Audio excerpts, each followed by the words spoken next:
Breaking news नाज़री Kandiaro Faisal Wassan जे मुलाज़िमनि ते पीरूमल थाणे ते चौकीदार हाजीश्वर ऐं दिल थहीम ते बकरी चोरी जी FIR ख़िलाफ़ शहरनि पारां एहतजाज। कंडियारी शहर मुकमल बंद, टायरनि खे बाहियूं। इन हवाले सां वधीक तफ़सील ॿुधाए रहियो आहे कंडियारी मां अकील अहमद वसाण। जी अकील, वधीक तफ़सील खां आगाह कजो, छा तफ़सीलात? जी तव्हांखे ॿुधाईंदो हलां त कंडियारी शहर मुकमल बंदि आहे। शहरी रोडनि ते आहिनि ऐं मीरपुर ख़ासि, पेरूमल ऐं सांगड़ रोड मुकमल बंदि आहे। सभई शहरी जेके आहिनि सो एहतिजाज करे रहिया आहिनि। राति थींदड़ FIR GM फैसल वसाण जे मुलाज़िमनि ते, जंहिंमें हाजीशर चौकीदार ऐं चौकीदार दिल थईम ते, उन ख़िलाफ़ जेको आहे सो ही मुज़ाहिरो धरणो कयो पियो थो वञे।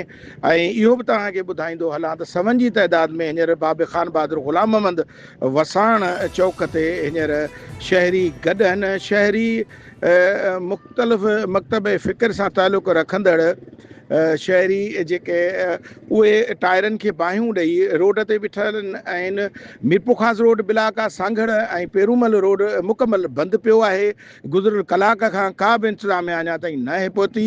ऐं इहो बि तव्हांखे ॿुधाईंदो हलां त GM फैसल वसाण जे मुलाज़िमनि, चौकीदार हाजीशर ऐं उन सां गॾु चौकीदार दिल थईम ते जेका आहे सो FIR थी आहे पेरूमल PS पेरूमल ते, उन ख़िलाफ़ जेको आहे सो ही धरणो आहे। जी अञा ताईं रोड खुली न सघियो आहे। महिरबानी तफ़सीलात खां आगाही ॾियण लाइ। सब्सक्राइब कयो अवामी न्यूज़ HD खे ऐं ताज़ा तरीन ख़बरुनि लाइ ॾिसंदा रहो अवामी न्यूज़ HD।